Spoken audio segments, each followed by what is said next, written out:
When Kratos arrives in Norse mythology, he's still carrying his warrior's tendencies when he meets a woman of the giants, Faye. According to Faye, they almost got into a deadly battle upon first meeting, when apparently they came to admire each other's skills and came to an understanding.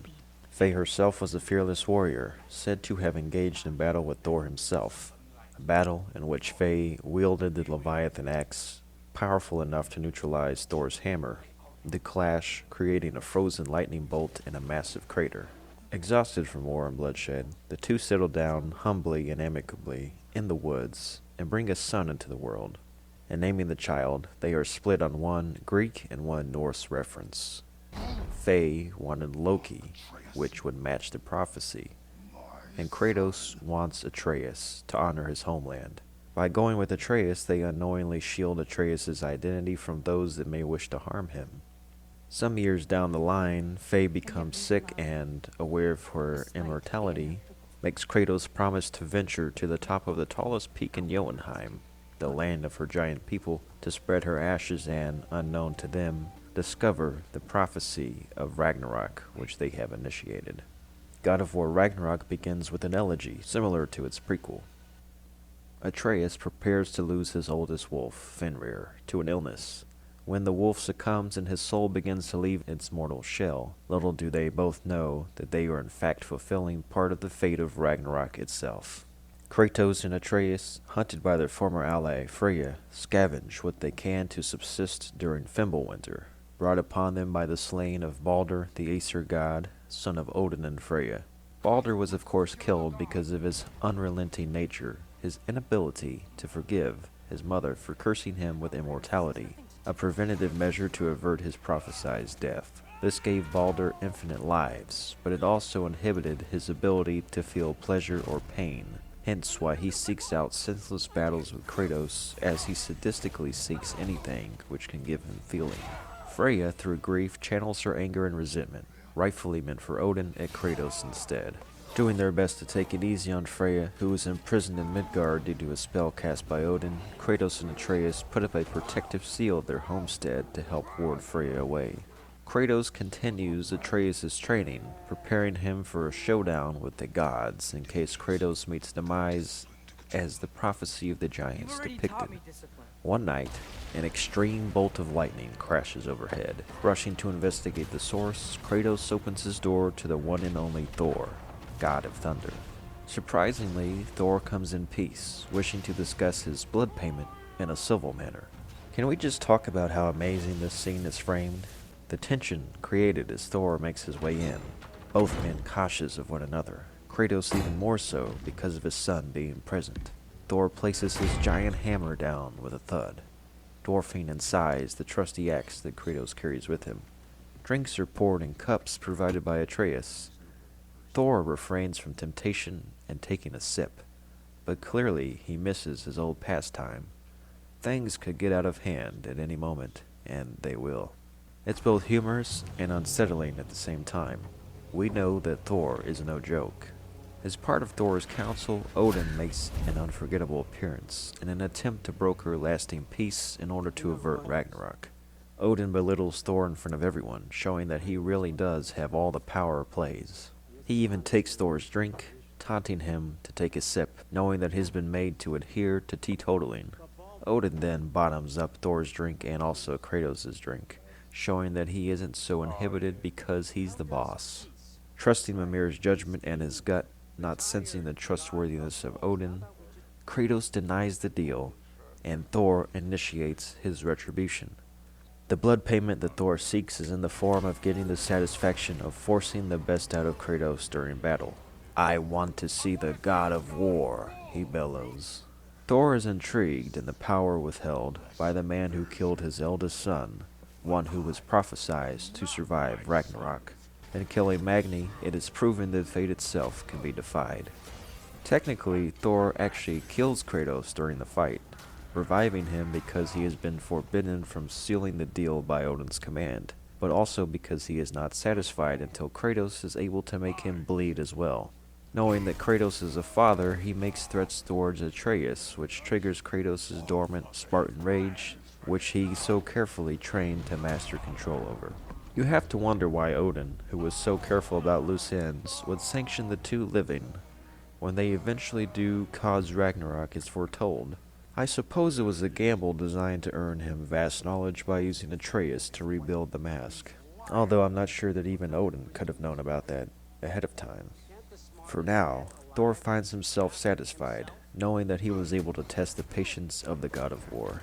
Meanwhile, Odin attempts to manipulate Atreus into coming to Asgard as his pupil in order for them both to find answers and resolve Ragnarok from ever taking place. At this same time, Atreus begins to develop powers of his own, discovering his ability to shapeshift into animals, such as the wolf and the bear. Unable to control his outbursts, Kratos warns him that he must continue his training and forgo his search of Loki's true path. Here begins the theme over the struggle for father and son to trust one another. With Atreus older, he becomes more curious and obstinate, and even Kratos is no match for teenage rebellion. Having rejected Odin's peace accord and their homestead compromised, they seek out Tyr, the Norse god of war, who may have answers for them, and who is said to be the true leader of Ragnarok. Brok and Sindri, the dwarves who created both Mjolnir and the Leviathan axe, provide safe passage using the realm between realms and give them a new temporary home to keep them safe from Odin and Freya's reach. To rescue Tyr, who had been long rumored dead ever since his disappearance coincided with the other giants going missing, Kratos and the boy visit Svartalfheim, the land of the dwarfs, the blacksmith bros' native realm. In Svartalfheim, as in all the realms, the people there are beholden to Odin's demands, and so they live in fear and obedience of Odin's oppressive nature. When they find Tyr, he is a shell of himself, having been long imprisoned and undergone psychological damage from the experience. He claims to forego violence of any kind and refuses to aid the duo in facilitating any moves against Odin. This makes Tyr one of the most disappointing and annoying characters in the game because we want to see him get into some action, but we didn't expect him to take out his frustration on Brok. Now, of course, we later find out that Tyr isn't actually Tyr at all, and that he is in fact one of Odin's mind tricks, a disguise assumed by the Allfather so that he could infiltrate the camp and eavesdrop on the planning stages of Ragnarok. It's a great twist, and it goes to highlight how sinister and shifty Odin really is, that he was able to anticipate almost everything in advance and always has a backup plan in his paranoid contingency to avoid certain ruin. To talk about Brok's death for a moment, Sindri confesses to Atreus that Brok died at some point when trying to create the Leviathan axe. Sindri battled through Alfheim and the Lake of Souls to revive him, but he was only able to retrieve 3 out of 4 of Brok's soul parts, hence why Brok became blue. Supposedly, when Brok dies the second time, he is unable to be revived because he is missing his soul's direction, his Fulgia, which is unique to each individual and cannot be replaced, so Brok is completely missing and cannot make it back to the Lake of Souls in order to have his soul parts recovered again. Going back to the real Tyr, he can actually be found and freed at the end of the game, and encountered wandering the various realms looking for peace of mind. In that sense, he isn't much different from the false Tyr. Odin had imprisoned Tyr, his own son, as he grew distrusting of his loyalty to the giants. Tyr's mother, a giant named Hroldur, was later imprisoned within one of the marbles of the giants given to Atreus by Angrboda and Ironwood. Strangely, Thor is also the son of a giant, but is tasked with killing them off at Odin's command.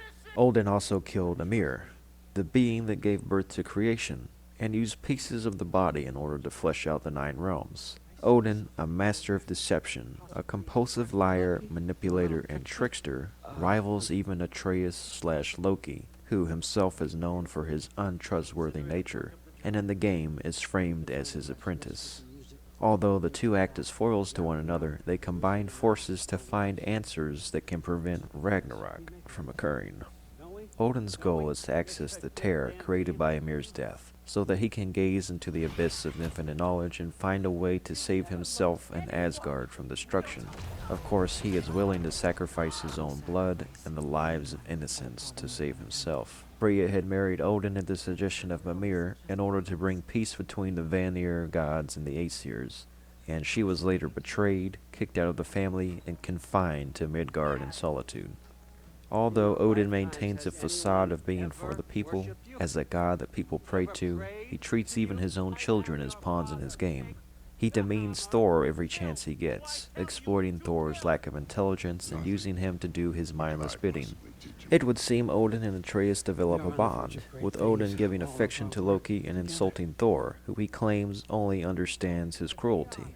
Of course, we do see Thor coming around to the idea of Atreus, who believes Thor can be better, as a father and husband, more than the god who destroys and pisses mead. Kratos also convinces Thor to lay down his arms so that they can be better for their children.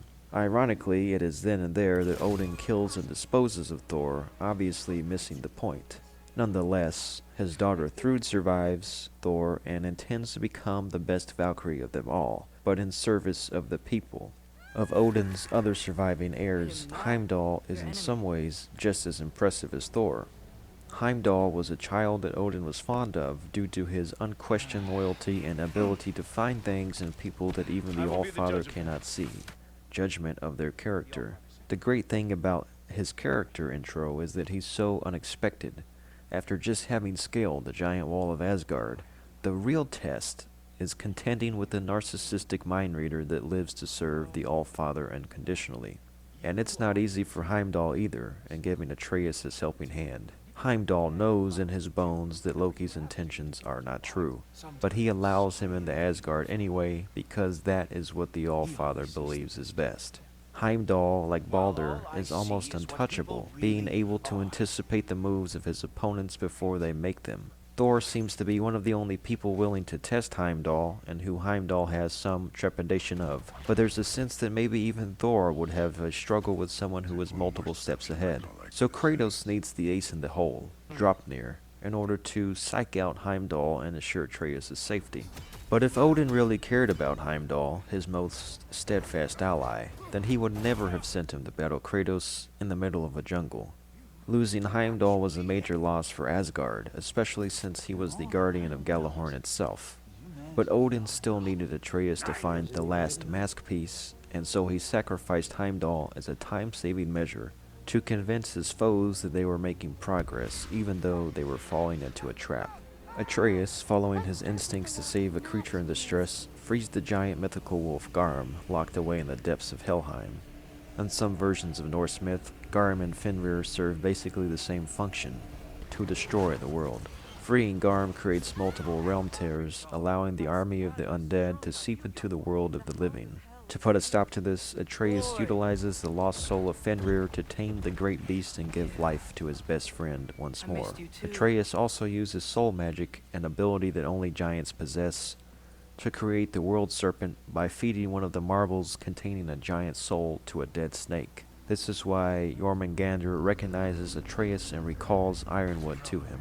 Thor, as prophesied, knocks Jorgi back in time to the moment when Atreus made him. There's a potential plot hole concerning Ironwood when Atreus mentions the name of the place in the presence of Tyr. This is before he makes the trip there to meet Angrboda and hear her insistence that they keep talks of Ironwood a secret. Atreus also mentions this at Muspelheim with Thor in vicinity, so it's strange to think that Odin would not have had eyes around to hear. The only possible conclusion is what Atreus said at the beginning of the story, that Odin is no longer interested in the giants as he's found another way to stop Ragnarok, which is by using Atreus to find the masks. For whatever reason Atreus is able to read the mask's inscriptions, it does say some Greek words, which I thought meant that Odin's plan was to trick Atreus into seeing Kratos' real past in order to turn him against his father, keeping your friends close but your enemies closer.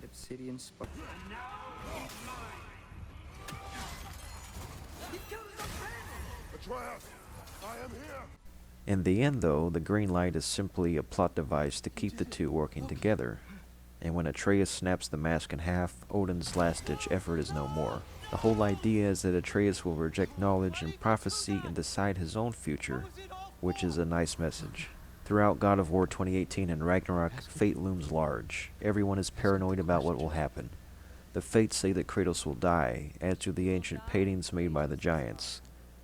In the end of the game, the mural shows Kratos being celebrated as the hero of Ragnarok and not as the god of war.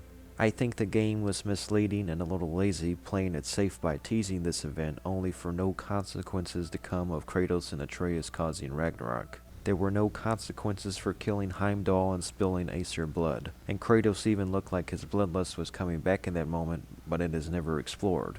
The old mural is in fact Odin dying in Atreus' arms. As you can see, the little black on his eye would be Odin's eye patch, which is a beautiful send-off that shows empathy for the villain. Unfortunately, Odin cannot live in peace not knowing, so Atreus and Sindri decide for him. The fear of the unknown is natural, and the paranoia of Odin is a lot like someone with OCD, which I think Sindri also has. But the entire idea of God of War Ragnarok is learning to have faith, trust, and making the right decisions free of what expectations may dictate. The game implores us to be better, like Thrud becoming a Valkyrie for peace, Freya showing forgiveness, and Kratos moving away from being a god of war into a better man. The logs onto his back, so that he may continue on his journey. He wasn't ready to die. He wished to keep living.